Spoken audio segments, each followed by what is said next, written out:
and welcome to the Tennessee Tribune's Community Forum on the presidential election. This is the fifth in a series on the presidential election. We've talked about we've had a forum after each of the presidential debates, the vice presidential debate, and it is now the day after the re-election of President Obama to the highest office in the country. My name is Sandra Long, and I am the editorial consultant for the Tennessee Tribune, and we'll be discussing what's next for our president. And I'll let our panelists introduce themselves. And I'll start with the gentleman to my left. My name is Joe Goldthreate. I'm an aircraft rebuilder. Hello, my name is Brenda Gilmore, state representative and newly re-elected state representative of District 54 in the Nashville area. Hi, I'm Sharon Langford, neighborhood team leader for Obama for America. I'm Joy Sims. I'm an attorney in Nashville with a practice that emphasizes domestic relations. All right. And let's get right to it. So, what did you think? What does we're all very happy our president was re-elected. There were a few tense moments, I think, in the beginning, and for those of us who were celebrating with others and watching the TV for a while, it was kind of quiet. And then when Romney was building the states, and then it started to pick up when President Obama was building, and when we hit that 274, all of a sudden there was joy. Mm-hmm. So what's next? What must he do to pull the country together? Well, I thought it was an amazing night, and I expected him to win, but I had no idea that he would take all of the swing states except one. So it was an exciting night for him, and I'm very happy for he and his family and for our country as a whole. And I think the very first thing that he has to do, I think that there's two important things he has to do. One is that I think it's a mandate to try to pull the country back together, because not because of anything he's done, but the country is very divided at this time. And I think that that was evident in the popular vote, which he got 50%, and Governor Romney got about 49%. And so my suspicion is that he will have the same opposition that he had before with the Republican leadership in the House. So I think that he's got to figure out a strategy of how to work with them in a bipartisan way and bring them along, and so that they will see the same vision that he has. I think that he tried to work bipartisan deals previously, especially the first 2 years of his presidency. However, the current Speaker of the House, he was willing to make a deal, but he could not get the rest of the Republicans, who were mostly Tea Party people, to cooperate with him. Otherwise, and maybe with this, with newly re-elected some congressmen, he may get to resolve and bring people together more with some different players in the game this time. Joy, what issues do you think he should tackle first? Well, I think he's going to have to tackle the economy first. But what I envision that he will do is he will address it in his State of the Union address. He'll put out what his plan is. But I hope that after that he will have a press conference, and to where he will specify what he did to throw it into the court of the Republican Party, particularly the House of Representatives, and what their response was, so that people will know that he has tried to work with them, and that either they will try to work back with him, and I think that they will. Otherwise, they're looking at the death or the dying of the Republican Party if they do not become more centrist. Well, until the next election, you hate to start another election cycle, but they have got to do something within their own party. Either you will see them begin to do things to try to show that they are trying to get centrist, or they will not. And if they don't, then we're going to see probably that party split in two, or the demise of that party. By 2014. Yes. Now, you say that they have to move that way, but I'm curious because there was a statement read by Mitch McConnell, and I don't have the full Yes. sense of it, but that statement really implied that President Obama needed to come to the Republicans and offer up more solutions that they will absolutely agree to without talking about how we can work together, which went against the message actually that I think Romney gave in his concession speech and President Obama gave in his victory speech. And what do you think? Well, I can tell you, it was very exciting to me. Mhm. I think I threw away 5 or 6 bags of popcorn every time he won a state ice cream. Right. But the part that I have to look at is that Obama in his second term should work closely with the congressmen in the Democratic Party.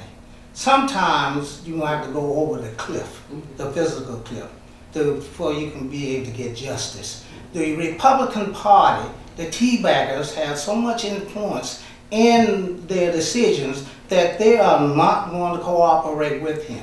I just hope that he get with the Democratic Party and they decide we might have to go over the cliff before we can start up this new programs. So we have to wait. Now, none of you mentioned, you talked about the economy, but what about education? Should that be one of his priorities as we move forward in this next 4 years? I think education should be one, and immigration also is going to be important because we see that Hispanics, how important they were to this election. I believe 71% of the people of the Hispanic community voted for President Obama. And we're seeing that their population and communities are growing and may be the largest voting bloc by the time the next election cycle rolls around in 2016. So I think he's definitely going to have to address how a pathway to get illegal immigrants legal and to make sure that they're receiving all of the benefits that's due them as citizens of the United States. Any other comments? I think that he should, dealing with education, I understand that he likes to talk a lot about college education, but I would like for him to look at the blue collar skill level education. Get more of those people involved, more training for individuals who have less education, and I think he'll pull a lot more of those voters in for the next time that a Democrat runs for the re-election. So taking it back to the high school levels where you may get that that trade is almost a trade. Right. And so by the time you graduate from high school, you would actually have a trade and you can go right into whatever business needs you. Right, that is correct. Once you get a trade, you can be your own boss. I agree because a lot of young people, college is not, they don't think they're cut out for college. So if they could get a trade in high school that will develop them, they can get a job right out of high school. And that would be great. I see you biting at the... All right, Joy, what do you have to Well, say? I hate to be the only person to disagree, but I don't like that idea because it comes to like a two-tier educational level. I really think that more conservatives adopt that idea. I think that President Obama has seen and he ran on the fact that everyone should have the opportunity. And I got a chance because that European educational system is akin to that. In other words, either you fish or cut bait in Europe. When you get to a certain grade level, if you have not passed those tests, you are not allowed to go further into college level courses. You are put more into a trade situation. I got a chance to travel in Europe when I was in 17, to see the intense pressure that those students were under because they valued a college education and that they knew that the pressure of passing those tests would cut them off from getting that type of education. So I think that the president will put into place policies that conform to what he ran on, which was an opportunity for all to get a college education. I don't necessarily see that as that as being one of his priorities. I think that his first priority will be to do some further things for immigration because he does owe a debt. We do see that there will be a higher percentage of Latinas in the Democratic system of voting. We want to keep them in the Democratic Party, those who are Democrats do. Secondly, I think I go back to the economy because he wants to preserve his status, his history level. He'll have an 8-year term now, and he wants to prepare for the next Democrat to come in. Could it be Joe Biden? Someone said that they received an email from Joe Biden saying, will you vote for me in 2016? It could be Joe Biden, or it could be Hillary Hillary Clinton. Yeah. I think there are Hillary might do it.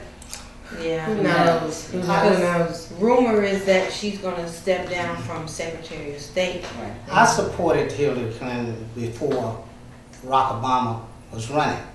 But once he started to run, then I switched from Hillary to... Why? And why did you make that switch? One thing I made that switch, I like the way he spoke at the convention. He was hitting avenues and subjects that relates to me. Hillary was a good speaker. She was a strong person. She was the ex-wife of the president, and she was the first person that was out there.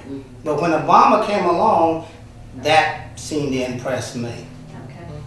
I wanted to pick up on something that Joy said earlier when we were talking about what would be the first priority. She was talking about if the Republicans continue to oppose the president, then it would be to their demise. And I think that in public opinion that will hurt the Republican Party severely. So when he tries to work out this debt ceiling and so that the country won't be pushed over the cliff, or when he works on immigration, or when he works on issues related to women, if they do continue to oppose them, then I think that they will make their party irrelevant in the years to come. It may not happen in 4 years, it may not happen in 8 years, but it definitely will. Because when you look at the coalition that President Obama put together, it was young people, it was single women, it was Hispanics and Latinos, and it was African Americans. Right. And he still at least got 30 to 40% of those other groups. Right. But in these groups, he pulled in at least 70 or 80%, Right. maybe even 90% of African Americans. It was. And when you look at the Republican Party, all you see basically is male audience and white audiences. It's predominantly white males. And they're older. I agree. They are. They're Yeah, a that's what this dying just breed. shows. So they just are not keeping in step with what is occurring actually in the country.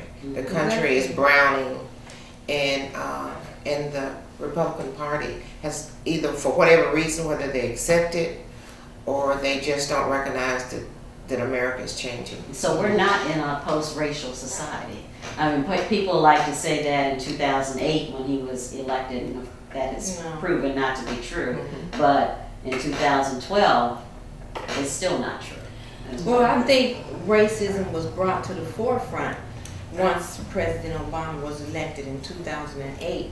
I mean, it's never going to go away, but it was hidden, and then it was brought more to the forefront once he became. Because a lot of people, you have to remember, especially in the South, when they were growing up, they were taught a black man is never going to be in charge of this country. So that's what their children believed when they were growing up. But times have changed. I have a problem with us always trying to fix the Republican Party. I like the way it is going downhill. So I'm not going to give too many comments on how to fix it. I like the way it is. It's not doing right. I want to keep it that way. Okay. All right. All right, well, we're going to take a break and come right back.